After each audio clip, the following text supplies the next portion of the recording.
अस्सलामुअलैकुम, मैं हूं सायरा मसूद और आप देख रहे हैं Salim Bukhari show. I hope कि आप सब खैर आफियत से होंगे। अमेरिका और ईरान के दरमियान मुज़ाकरात के दूसरे राउंड के हवाले से पाकिस्तान के दारुल हुकूमत इस्लामाबाद में तैयारियां मुकम्मल हो चुकी हैं, मगर मुज़ाकरात हो रहे हैं या नहीं, इस हवाले से इबाहम अब भी बाकी है, क्योंकि ईरानी हुकूमत की जानिब से फिलहाल अपना डेलीगेशन भेजे जाने के हवाले से कोई ऑफिशियल उसकी जो है वो तस्दीक नहीं की गई है।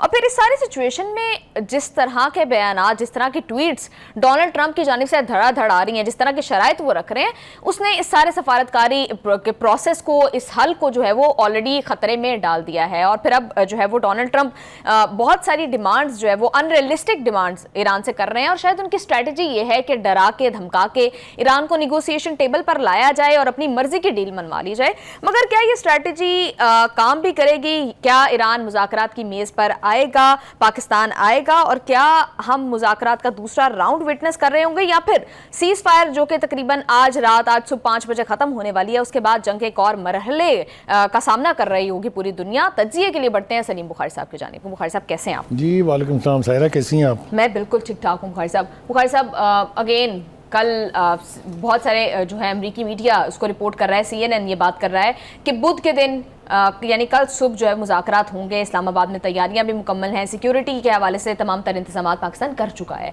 लेकिन अभी अताउल्लाह तारड़ साहब ने भी यही ट्वीट की है कि ईरानी गवर्नमेंट की जानिब से अपना डेलीगेशन भेजे जाने के हक के हवाले से कोई ऑफिशियल बयान सामने नहीं आया है, तो ये इबाहम अब भी बाकी है। तो इसके साथ आप निगोसिएशन, आप सेकेंड राउंड ऑफ टॉक्स होता देख रहे हैं? देखिए, बात यह है कि हमें ना हर चीज़ जो है उसके हिस्टोरिकल पर्सपेक्टिव में और ट्रैक रिकॉर्ड के एतबार से देखनी चाहिए। पहली बात तो यह है कि Iranians are not willing to trust Trump for any reason यह है कि 2 मरतबा पहले मुज़ाकरात की मेज़ से उठ के जंग का आगाज़ कर चुके हैं, एग्रेशन कमिट किया है ईरान के अगेंस्ट, उन्हें धोखा दे के, उन्हें मुज़ाकरात में इन्वॉल्व करके अपने नेतन्याहू लाडले के साथ मिलके 2 मरतबा जंग का आगाज़ कर चुके हैं। तीसरी मरतबा उन्हें ट्रस्ट करने के लिए कुछ ना कुछ ऐसी इंडिकेशंस चाहिए, कुछ ना कुछ ऐसी कमिटमेंट चाहिए उनको जिस पर वो रिलाई कर सके। ट्रंप धमकियों की ज़बान में बात करने से बाज आ ही नहीं रहे हैं, तसलसल के साथ धमकियाँ दे रहे हैं, झूठ भी बोल रहे हैं, राज्य के झूठ बोल रहे हैं। ठीक है कि पहली बात तो यह है कि आपने बिल्कुल ठीक कहा कि यहाँ स्टेज हमारी तरफ से तो सेट है, और हमारी कोशिशें जो हैं जिसकी दुनिया भर में पजीराई हुई है कि हमने अमन की खातिर बहुत बड़ा रिस्क लिया, अपने आप को बहुत बड़े रिस्क में डाला। बिल्कुल। और हमारी जो पॉलिटिकल लीडरशिप है, हमारी जो अस्करी लीडरशिप है, उन्होंने कोई कसर उठा नहीं रखी है कि इस खित्ते में अमन की खातिर जो कुछ भी हमारा रोल हो सकता है हम वो करेंगे। इस सिलसिले में हमने शटल डिप्लोमेसी भी की है, हमने खलीज की रियासतों को ऑन बोर्ड भी रखा है, हमने अपनी बैलेंस वाली पोजीशन को कंप्रोमाइज़ भी नहीं होने दिया है, हमसे कोई नाराज़ भी नहीं है सच। लेकिन इनके आपस के जो मामला जात हैं वो मुझे हर गुजरते लम्हे के साथ गंभीर होते दिखाई दे रहे हैं। क्यों? पहली बात तो यह है कि आपने एक ऐसी जंग छेड़ी जिसके लिए आपने ना ही तो कांग्रेस से इजाज़त लेना मुनासिब समझा, ना ही आपने उसको यूनाइटेड नेशन का कवर देना मुनासिब समझा। सो ये जंग by all means is neither of people of America nor of international institution. This is Trump's war, and if at best you want me to narrate it, then it is Trump Netanyahu's war unleashed against a Muslim country, जिसने खित्ते की तमाम रियासतों को मुतासर किया है। मौसूफ फरमाते हैं, ज़रा उनकी बढ़कें देखिए। मैं अगर होता तो वियतनाम की जंग जीत लेता, मैं अगर होता तो इराक की जंग भी जीत लेता और फ़ौरन जीत लेता, मैं अगर होता तो अफगानिस्तान की जंग भी जीत लेता। भाई, तूने अपनी तारीख ही नहीं पढ़ी है। अमेरिकन गवर्नमेंट की सक्सेसिव रिजीम्स ने बग़ैर किसी एग्जिट स्ट्रेटजी के जंगों में शिरकत की, जंगें इम्पोज की और फिर वहाँ से भागे। ना आप वियतनाम के निहत्थे लोगों से जीते, ना आप इराक को 8 साल तक ईरान से लड़वाने के बाद उनसे जीते, ना ही आपने अफ़गानिस्तान के साथ दोहा में होने वाले एग्रीमेंट के तहत जब यहाँ से फ़रार इख्तियार किया तो 7 अरब का तो आप असला छोड़ के भाग गए, अपने जहाज़ छोड़ के भाग गए। तो भागने का तो आपका पूरी तारीख भरी पड़ी है। इसलिए, और मैं समझता हूँ कि ये वही वजह है कि जो लोग हिस्ट्री से सब लेसन्स ड्रॉ करते हैं वो समझते हैं कि अमेरिका यहाँ से भी भागेगा। अब उसको भागने के लिए 2 चीज़ों की ज़रूरत है, एक सेफ एग्ज़िट, एक सेफ एग्जिट चाहिए, दूसरी फेस सेविंग चाहिए। ये these are the two buzzwords these days. उसको हासिल करने के लिए बजाय इसके कि नेगोशिएशन की टेबल पर बैठ के एक दूसरे को एतमाद में लिया जाए, ट्रंप समझता है कि मैं धमकियों से ईरानियों को डरा लूँगा। देखें, तारीख गवाह है, धमकियों से डरने वाले वो लोग ही नहीं हैं, वो कौम ही नहीं है धमकियों से डरने वाली। और इसका मुजाहरा उन्होंने एक पूरी दुनिया की सबसे बड़ी सुपर पावर और उसके साथ उसके चहीते नेतन्याहू के दोनों की मुश्तरका जंग को रजिस्ट करके साबित कर दी है। अभी आप ये देखें, ईरान की लीडरशिप के मुख्तलिफ लोग ये कह रहे हैं जंग से हमें ना डराएं, जंग के लिए हम तैयार हैं। यहाँ तक कि एक ने तो ये भी कहा कि हमने नए पत्ते तैयार रखे हुए हैं। कैलिबॉफ ने कहा है और किसी ने नहीं कहा है, जो बहुत मोतबर शख्सियत है और जिसने डेलीगेशन को लीड करना है, पहले भी लास्ट टाइम भी लीड किया है। वो ये कह रहे हैं अभी तो हमने नए पत्ते तैयार कर लिए हैं। मैंने एक दफ़ा पहले प्रोग्राम में कहा था, अभी तक उन्होंने first, second and third generation missile इस्तेमाल किए हैं, fourth, fifth and sixth generation is still intact. और पूरी दुनिया शाहिद है इस बात की कि उनके ये सारे ज़ख़ीरे ज़मीन के नीचे बिल्कुल महफूज पड़े हैं, जिनको तमाम तर कोशिशों के बावजूद आप हिट नहीं कर सके, तबाह नहीं कर सके। दूसरी बात यह है कि ये कौन सी जंग जीती है ट्रंप ने। नेवल फोर्स लेके आए अपना हुर्मस में, तो क्या हुआ, 2-2 तैयारा बरदार जहाज ज़ख्मी परिंदों की तरह यहाँ से लौटे। कोई तो यूनान में अपनी मुरम्मत करवाता रहा और कोई 1000 किलोमीटर दूर बैठ के छुपा हुआ कि कहीं यहाँ उनके मिसाइल ना आ जाए। ये तारीख है, ये मैं कोई पास से कहानी या अफसाना नहीं सुना रहा हूँ आपको। उसके बाद आपने कहा हमारी एयरफोर्स भी F-35 बॉम्बर्स, क्या हुआ उनका 3 तो गिरे वो कुवैत में और बाद में कहा फ्रेंडली फायर से गिर गए हैं। एक गिरा ईरान के ऊपर जो उन्होंने खुद गिराया अपने मिसाइल से। उसके बाद आप 4 जहाज़ लेके पायलट ढूंढने नहीं आए थे, आप तो यूरेनियम उठाने आए थे। आपको ये गलतफहमी थी कि वो कहीं सड़क वड़क पे पड़े हैं, बस वो बोरियां उठानी हमने और भाग लेंगे। 5 जहाज गवा गए आप अपने। और वो लेटेस्ट जो वॉर मशीनरी है आपकी एयरफोर्स की, वो ज़मी बोस हुई वहाँ, सारी दुनिया ने देखी, आपने माना भी। तो अब उसके बाद आपने तीसरा हरबा ये इस्तेमाल किया, लो जी आगे मैरीन, फलां जगह से 2500, फलां जगह से 3000, फलां टोटल कितने हो गए जी 11000। बस जी हम जजीरा खार्ग पे कब्जा करने वाले। याद है आपको? बिल्कुल याद है। आए क्यों नहीं वो, भेजे क्यों नहीं? क्योंकि इराकची ने, आपको याद होगी वो ब्रॉड मुस्कुराहट जिसका बार बार जिक्र करता हूँ, और जुमला क्या था, वी आर वेटिंग। तो नहीं भेजे ना आपने। तो आपकी तो तीनों फौजियां जो हैं वो जलील होके यहाँ से वापस जा चुकी हैं एक मरतबा। अब आप दोबारा आना चाह रहे हैं, तो वो तो तैयार हैं इसके लिए। जंग की धमकियों से मुज़ाकरात की टेबल पर बैठ के जीतने का ख्वाब देखना ट्रंप को ख़त्म करना होगा। ये मैं क्यों कह रहा हूँ, देखिए ट्रंप ये कहते हैं कि ईरान के पास कोई रास्ता नहीं है सिवाय इसके कि वो हमसे डील करे। गलत है, उनके पास तो रास्ते हैं, आपके पास कोई नहीं है, क्योंकि आपको अपनी प्रेस्टीज बचानी है, आपको अपना सुपर पावर का इमेज प्रोटेक्ट करना है। आप ही को सेफ एग्जिट चाहिए, आप ही को फेस सेविंग चाहिए। ये बात मैं नहीं कर रहा हूँ, पूरी दुनिया का मीडिया कर रहा है, उनका अपना मीडिया कर रहा है कि mister Trump you have lost the war. उसको वो क्या कहते हैं, फेक न्यूज़। एंड ये फेक न्यूज़ कौन है? जो अमेरिका के मोस्ट रिलायबल मीडिया आउटलेट्स हैं, CNN है, वाशिंगटन पोस्ट है, न्यूयॉर्क टाइम्स है। कोई कह सकता है ये कि वो अचानक अमेरिका के दुश्मन हो गए हैं? नो, वो इसके पागलपन के दुश्मन हैं। ठीक है जी। अब उसके बाद मैं तफसील से बयान कर रहा था, सुबह की ट्रांसमिशन में मैं बैठा हुआ था। हम चुप कर जाते हैं, चुप छाड़ लेते हैं, कुछ नहीं कहते, सिर्फ ये रिकॉल करते हैं कि उसको उसके मुल्क में कौन क्या कह रहा है।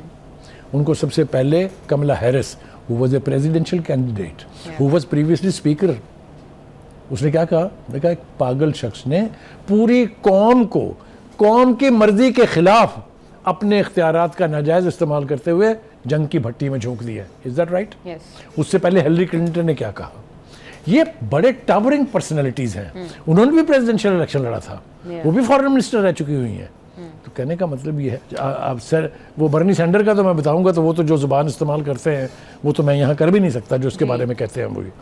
तो उनको उनके मुल्क में एक पागल शख्स, एक जाहिल, एक हवन्नक, एक यानी साइको के तौर पे प्रेजेंट किया जा रहा है। बिल्कुल। बुखारी साहब, कल जब हम प्रोग्राम कर रहे थे तो उसके अंदर आपने कुछ हद तक आप भी ऑप्टिमिस्टिक थे कि शायद मुज़ाकरात होंगे, और आप कह रहे थे कि आज की रात यानी कल की रात, गुज़िश्ता रात बहुत अहम होगी, कोई डेवलपमेंट होगी इसमें। लेकिन बुखारी साहब, हम देख रहे हैं कि सिचुएशन बहुत रैपिडली बदल रही है। हर सेकंड में जिस तरह के ट्वीट्स ट्रंप के जानिब से आ रही हैं, जितनी ज़्यादा धमकियां वो दे रहे हैं, and at the same time Iran की जानिब से कोई बयान, कोई इस तरह की स्टेटमेंट सामने नहीं आ रही है कि वो आएंगे या नहीं आएंगे, कोई हतमी फैसला नहीं आ रहा। मेरा ऑप्टिमिज्म जो है वो दैट वाज वेल फाउंडेड, क्योंकि जिस तरह से हमारी हुकूमत ने, हमारे फील्ड मार्शल ने, हमारे प्राइम मिनिस्टर ने एफर्ट्स किए हैं, बिल्कुल डेफिनेटली हमारी ख्वाहिश थी कि ये किश्ती किसी किनारे लगे। हाँ जी, ये जेन्युइन एक पाकिस्तानी की ख्वाहिश थी कि मुज़ाकरात कामयाब होने चाहिए। लेकिन अब जो प्रेशर नया बिल्डअप हो रहा है ट्रंप के ऊपर, उसका जिक्र करना बहुत ज़रूरी है। क्राउन प्रिंस ने, जो सऊदी अरब के क्राउन प्रिंस हैं, अपने मोहम्मद बिन सलमान, उन्होंने कहा है कि फौरी तौर पर आप ईरानी बंदरगाहों की नाकाबंदी ख़त्म कर दें। क्यों कहा है? उन्होंने कहा कि अगर तुमने ना की तो वो बहर अहमर और बाबुल मंदब को अगर बंद कर देंगे तो सान से रुक जाएंगी इंटरनेशनल ट्रेड डूब जाएगी। बिल्कुल। कौन कह रहा है? Saudi crown Prince. आगे चलिए, जो सऊदी यूएई के जो सरबराह हैं, उन्होंने क्या कहा है? उन्होंने कहा है कि हमें ये एहसास अब हो गया है कि जो हमारे यहाँ आपके अड्डे थे वो हमें तहफ़्फ़ुज़ देने में नाकाम हो गए हैं, लिहाजा हम ये फ़ैसला करने पर मजबूर हैं कि अब आप अपना यहाँ से बोरिया बिस्तर उठाइए और चले जाइए। ये प्रेशर्स हैं, ये इस खित्ते से अमेरिकन इन्फ्लुएंस के ख़त्म होने की इब्तिदायात है, डोंट फॉरगेट दैट। और रूस और चाइना बैठे मॉनिटर कर रहे हैं। इस खित्ते से छुट्टी होने का मतलब तो आप समझती हैं ना क्या होगा। बिल्कुल बिल्कुल। तो एक तो ये बात, दूसरा आगे चलते हैं जनाब।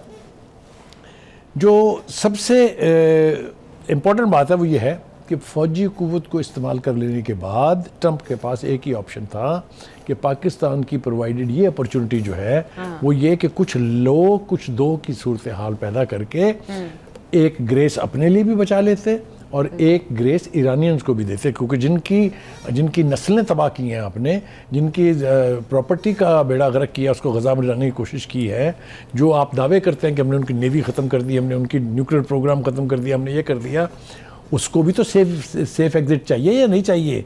वो क्या मुँह लेके जाएंगे कि आप मार भी खाएँ, आप तबाह भी हों और फिर उनकी मर्ज़ी का फ़ैसला करके आएँ? कौन आने देगा उनको? तो इसलिए ऑप्शंस मैं समझता हूँ ईरान के पास हैं, ट्रंप के पास नहीं है। ट्रंप कैन, जंग नहीं होगी, लिखवा ले मुझसे, मैं आपको कह रहा हूं। अच्छा। Trump can not fight a battle again. इस तरह की डेवस्टेशन की बैटल अब नहीं होगी, क्योंकि मैं आपको मिसाल देता हूं, उनकी नेवी में रिफ्यूजल्स हैं। आपको याद है उनके जो जंग के सीनियर जनरल्स थे उनमें से 12 को की छुट्टी कराई गई है। क्यों? इसलिए कि वो ये कह रहे थे कि ये पागलपन है, इस लड़ाई में हमें नहीं जाना चाहिए। तो इंटरनली स्ट्राइफ भी है। मुजाहरों की बात मैं करूंगा तो वो बात रिपीट कर रहा हूँ, पूरी कौम कह रही है कि he is a mad man, क्योंकि नो किंग नो वॉर के मुजाहरे जो हैं वो अभी उसकी फुटेज जो है लोगों के जहनों से महव थोड़ी हुई है। पूरी दुनिया में जो कुछ हो रहा था वो अलग है, लेकिन अमेरिका के अंदर किसी अमेरिकन प्रेसिडेंट की फॉरेन पॉलिसी के अगेंस्ट इस किस्म के मुजाहरों का कोई आपको ट्रैक रिकॉर्ड नहीं मिलेगा। ये पहली दफा है कि पूरी कौम ने अपने प्रेसिडेंट के फैसलों को डिसोन किया है। जी बुखारी साहब बिल्कुल ठीक कह रहे हैं। प्रोग्राम में वापस आते हैं एक शॉर्ट ब्रेक के बाद यहीं से डिस्कशन को कंटिन्यू करेंगे, सो स्टे विद अस।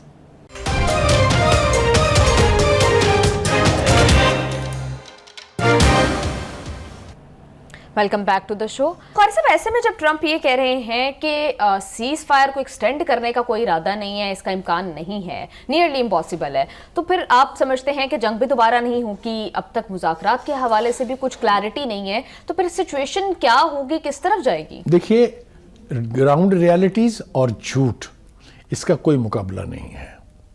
कभी तो आप जून में ये फरमा देते हैं कि हमने ईरान की जौहरी कुव्वत का सत्यानाश कर दिया है, 20 साल लगेंगे उनको दोबारा इसे शुरू करने का सोचने के। ये बयान मेरा नहीं है, ये ट्रंप का बयान है। फिर आप अगली जंग शुरू करते हो ये कह के कि एक हफ्ते के बाद इसने तो एटम बम बना लेना था। वो which part of your statement should we trust? वो आप कब झूठ बोल रहे थे और कब सच बोल रहे हैं? तो एक तो क्रेडिबिलिटी का गैप ट्रंप का बहुत है। कभी वो जंग जीतने की बातें करते हैं और कभी वो कह रहे हैं कि जनाब हम तो इनको छोड़ेंगे नहीं। कभी कुछ। ये जो रवैया है, इसके बारे में दो बातें मैं बड़े वसूख से कह सकता हूँ। एक तो ये कि यूरेनियम की अफसूदगी और उसकी यूरेनियम जो अफसूदा हो चुकी हुई है उसको बाहर जाने के बारे में ईरान अब दूसरी बात करने के लिए आमादा नहीं है। वो ये कहता है कि एक हद तक हम जा सकते हैं और वो ये है कि हम इसकी अफसूदगी का लेवल इंटरनेशनल चार्टर जो है IAEA का उसके मुताबिक 3.6 तक ले आए। That's it. ये हम कल भी अपने प्रोग्राम में कह चुके हैं, ईरानियन लीडरशिप का कैटेगोरिक पोजीशन है ये कि this is as dear to us as our own land, लिहाजा इसके बाहर जाने पर तो बात भी अब नहीं होगी। यही हाल उनका अपनी जो मिसाइल्स हैं उसकी पोजीशन पर है। तो कौन है स्ट्रॉन्ग पोजीशन में? I mean this is a open question. इसीलिए रिलक्टेंट है ईरान मुज़ाकरात में आने के लिए unless they have the guarantees कि Bush will not betray them third time, कि मुज़ाकरात का धोखा दे के हमें और हमारे पर चढ़ दौड़े। रवायत मौजूद है ना, 2 दफ़ा, 1 दफ़ा नहीं 2 दफ़ा। दूसरी बात ये कि हमारी बुनियादी बातें माननी पड़ेंगी। बुनियादी बातें क्या हैं? आबना हुर्मुज़ खोलें, ये चीन ने भी कह दिया है। हाँ जी। ये मुतालबा इंतहाई जेन्युइन है कि हमने आबना हुर्मुज़ को खोला, आपने उसकी नाकाबंदी कर दी।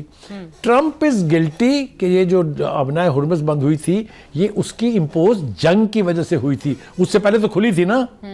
It was an open route for everyone. आपने जंग इम्पोज करके ईरानियन को ये मजबूर किया कि वो अपने राइट का दावा करें और कहें कि अब हम यहाँ से नहीं गुजरने देंगे किसी को। बिल्कुल बुखारी साहब, आप कल भी आपका ओपिनियन इसके ऊपर ये था कि अगर अमेरिका स्ट्रेट ऑफ हॉर्मुज़ का और ईरानी पोर्ट्स का जो ब्लॉकेड है, नेवल ब्लॉकेड है, वो खोल देता है तो उसके बाद कोई रास्ता निकल सकता है मुज़ाकरात के लिए। लेकिन अब तो ट्रंप ने कह दिया है कि जब तक कोई डील नहीं होती वो नाकाबंदी नहीं खोलेंगे, और बजाय इसके कि वो सॉफ्टर अपनी टोन को इस्तेमाल करें, वो और ज़्यादा शराइत रख रहे हैं ईरान के आगे। और फिर हम अगर ये बात करते हैं कि ट्रंप को फेस सेविंग भी चाहिए, तो क्या पूरी दुनिया के अंदर ये ओपिनियन एग्जिस्ट कर रहा है? अब इस हवाले से बातें हो रही हैं और इसीलिए ट्रंप बार बार अपने ट्वीट के अंदर ये बात कर रहे हैं कि फेक न्यूज़ ये बात कर रहा है कि दुनिया ये बात कर रही है कि मुझ पे प्रेशर है डील करने का, लेकिन मेरे ऊपर तो कोई प्रेशर नहीं है। ये ना मैं कह रहा हूँ ना आप कह रही हैं, ये उसका अपना मीडिया कह रहा है। बिल्कुल, वो अपने मीडिया को कर्ज कर रहे हैं। तो फिर इन्हीं सारी खबरों के तरदीद के लिए वो इस तरह के बयान दे रहे हैं। देखिए, जब कभी भी मुज़ाकरात की बात होती है तो दोनों साइडें अपने अपने चिप्स हाई करती हैं। ये तो एक बुनियादी असूल है ये बातचीत करने का। लेकिन ये नहीं हो सकता कि उनका रियलिटीज के साथ कोई ताल्लुक ही ना हो। हाँ जी। आप बढ़ के मारें, छिक्के मारें, चौके मारें और आप समझे कि मैं जीत रहा हूँ। Trump has lost the war.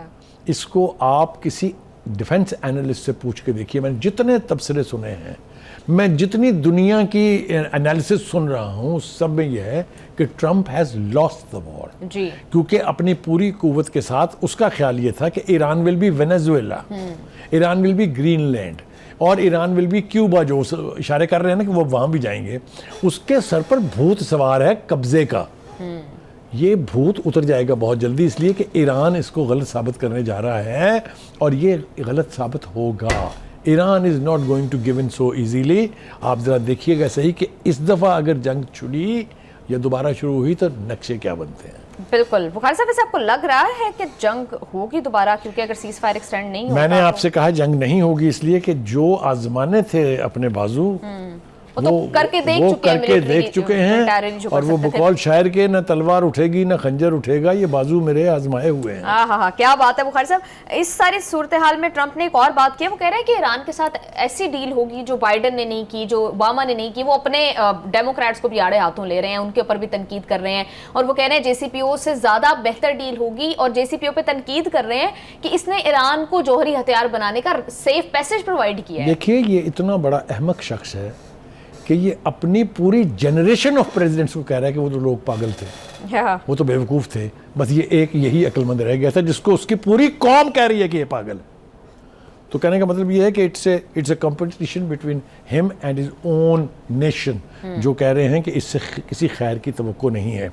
आप दूसरी तरफ देखिए, नाटो को वो ज़ाया कर चुके हैं। यूरोप जो उनका ट्रेडिशनल एलाइज था, वो खड़े होकर दूर से जो बातें कर रहे हैं वो दीदनी भी हैं और सुनने के काबिल भी हैं।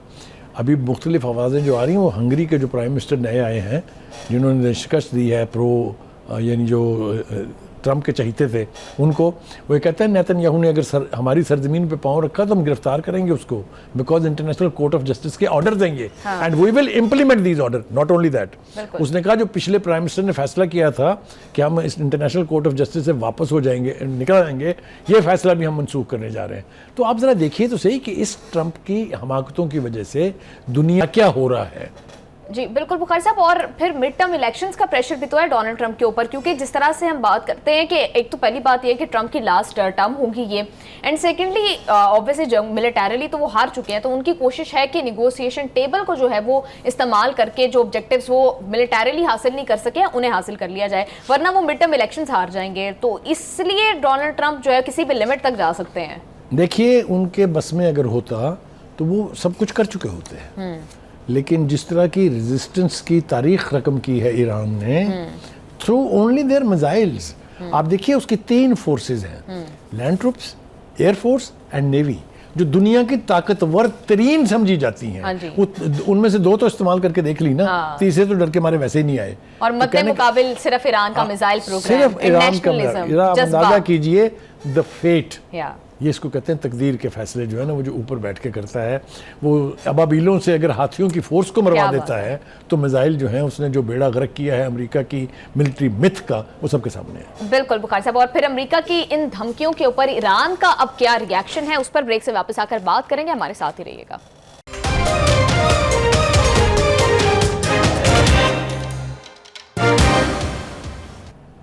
Welcome back to the show.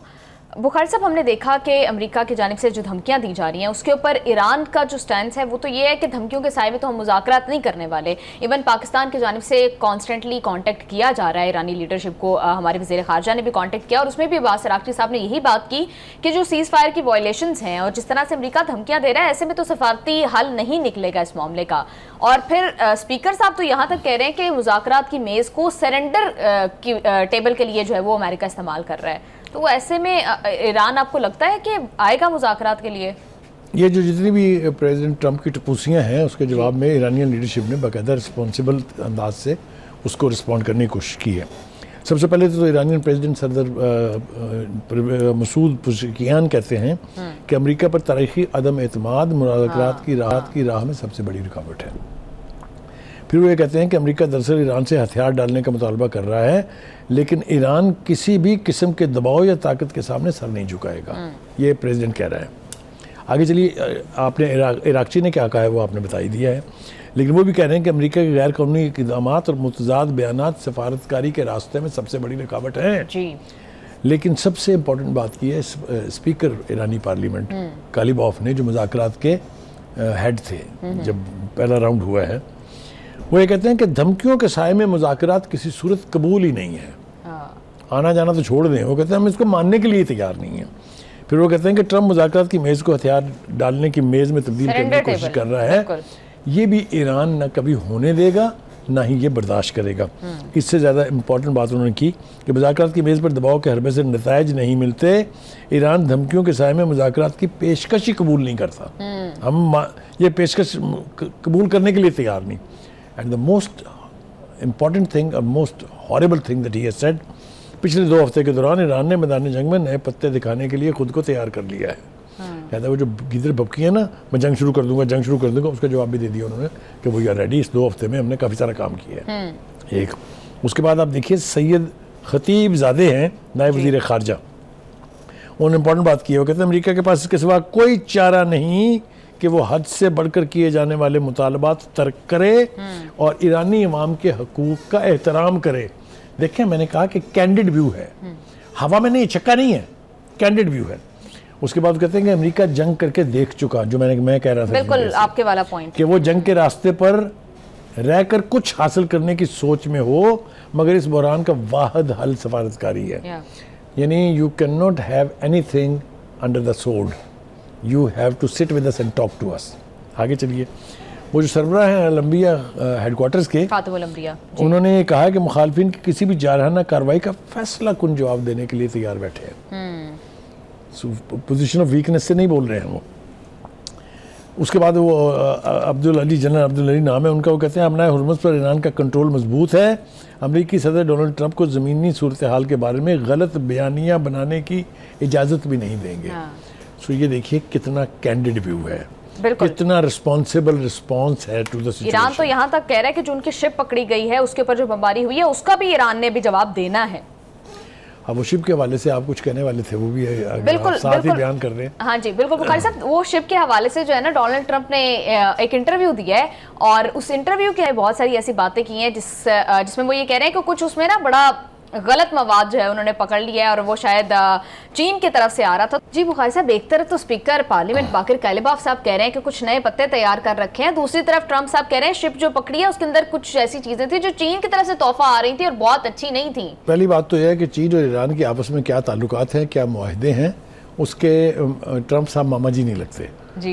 दूसरी बात यह है कि कोई इतना बड़ा पहाड़ पकड़ लिया होता है, ऐसा तो नहीं कि कुछ 6-7 एटम बम आ रहे थे जो पकड़ लिए उन्होंने। हाँ तो अब तक तो उसने दुनिया सर पर उठा लेनी थी। कहने का मतलब ये है कि मुझे ये लग रहा है कि ईरान के साथ चीन के साथ पंगा करके ये मौसूफ मई में होने वाले अपने दौरे की ऐसी तैसी करा के छोड़ेंगे। क्योंकि ये याद रखें कि प्रेसिडेंट शी ने इनसे कहा था कि आप चाइना आने से पहले ईरान वाला मामला सेटल करके आइएगा। यस बिल्कुल, उन्होंने ये भी कहा था कि आप ये मामला सेटल करके आइएगा। और दूसरी ये भी बात है बुखारी साहब कि अब चीन बराह रास्त इस जंग से इफेक्ट हो रहा है। जिस तरह से हम देख रहे हैं कि स्ट्रेट ऑफ हॉर्मूज के क्लोजर से सबसे ज्यादा शायद चीन की इकोनॉमी को नुकसान हो रहा है और शायद मकसद भी डोनाल्ड ट्रंप का यही था कि चीन को भी नुकसान जो है वो इसके थ्रू पहुंचाया जाए। और अब जिस तरह से बयानात बुखारी साहब चीन की तरफ से आ रहे हैं, वो बार बार कार्गो पकड़े जाने के हवाले से भी बात कर रहे हैं कि ये गैर मुनासिब है। और वो सऊदी वली अहद से भी उन्होंने कांटेक्ट किया है चीनी सदर ने और उनको कह रहे हैं कि जो है वो इस स्ट्रेट को खोला जाए, वरना इसके बगैर तो है मामला आगे नहीं बढ़ेंगे। सूरत हाल ये हो रही है कि की रियासतों में से अक्सरियत अब चाइना की तरफ देख रही है। आपके सामने है कि यूएई का जो प्रेसिडेंट है वो भी जा चुके हैं वहाँ चाइना, और मज़ीद लोग जाने वाले हैं। कतर भी चाइना की तरफ रुख कर रहा है। तो इसकी तकलीफ तो ट्रंप साहब को होगी, तो वो कोशिश करेगा कि मलबा किसी न किसी तरह से चाइना पर गिराया जाए। लेकिन जैसा मैंने कहा कि ये रिस्क ज़रा महंगा पड़ेगा भाई को, क्योंकि that means you are dragging China into this conflict, जो कि चाइना की कोशिश है कि ऐसा ना हो। बिल्कुल बुखारी साहब, दुनिया की जहां पर बाकी रियासतें ये कोशिश कर रही हैं कि इस मामले का कोई सफारती हल निकले, तो ऐसे में एक स्पॉइलर भी एग्जिस्ट करता है जो बार बार लेबनान पर बमबारी भी कर रहा है और ईरान के हवाले से कुछ ऐसे बयानात दे रहा है जो कि सारे मामले को, इस सफारती हल को जो है वो खतरे में डाल सकते हैं। तो ब्रेक से वापस आकर इस पर बात करेंगे, हमारे साथ ही रहिएगा।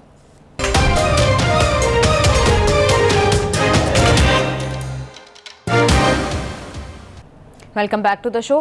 बुखारी साहब, हम जिस मुज़ाकरात के प्रोसेस के हवाले से जिस स्पॉइलर की बात करते हैं, यानी इसराइल, उसके सदर नेतन्याहू ये कह रहे हैं कि ईरान जो है वो जौहरी हथियार इस्तेमाल करके इसराइल को मिटाने की मनसूबाबंदी कर रहा था। तो बुखारी साहब, इस तरह के बयान, जबकि IAEA इस बात की तस्दीक कर चुका है कि ईरान कोई जौहरी हथियार जो है वो नहीं बना रहा था, तो इस तरह के बयान फिर क्यों दिए जा रहे हैं? क्या सेंटीमेंट्स को अपनी तरफ करने की कोशिश है? ये उसी कोरस का हिस्सा है ना जो ट्रंप गा रहे हैं। हाँ जी। या ट्रंप के साथ वो हेक्सिद गा रहे हैं।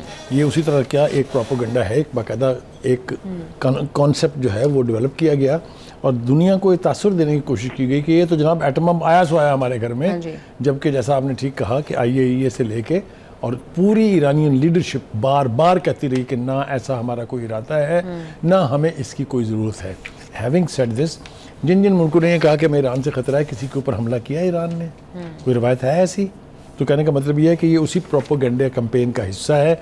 इसलिए इस इडियट को तो मेरे ख्याल से इससे ज़्यादा सीरियस लेना नहीं चाहिए। आगे बढ़ते हैं जनाब। मेरे ख्याल से जो सबसे फास्ट डेवलपमेंट हो रही है वो है यूरोपीय यूनियन की कंट्रीज़ की। हाँ जी। स्पेन ने इनिशिएट किया था कि एक पूरा मुश्तरका इजलास बुला के 27 मुल्कों का इस मामले को देखा जाए कि इस वक्त क्या हो रहा है। वो इजलास जो है वो होने वाला है और उसके अंदर इसराइल पर नई पाबंदियों के हवाले से यूरोपीय यूनियन के ममालिक जो है वो फैसला करेंगे। कुछ ममालिक ने तो ऑलरेडी पाबंदियाँ लगा दी हुई हैं, आपके सामने है ये। इटली ने तो दफाई मुआहदा कैंसिल कर दिया, अगर आपको ये भी याद हो। तो बहुत जल्द दुनिया में इसराइल तो आइसोलेट होने जा रहा है। ठीक है जी। इसके बाद जो सबसे ज़्यादा परेशान कुन बात है मेरे लिए वो है लिबनान।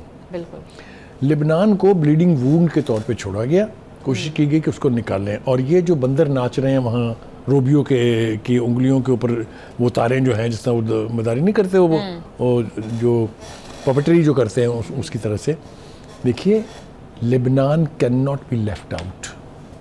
लेबनान में सबसे ज़्यादा स्ट्रॉन्ग रेजिस्टेंस मूवमेंट मौजूद है जो वहाँ के इंडिजिनस मुसलमान लोगों के ऊपर मुश्तमिल है। वो कोई बाहर से भेजे हुए दहशतगर्द नहीं है, वो ईरान की जो ये ग्रेटर इसराइल बनाने की ख्वाहिश है उसके रास्ते में सबसे बड़ी रुकावट है।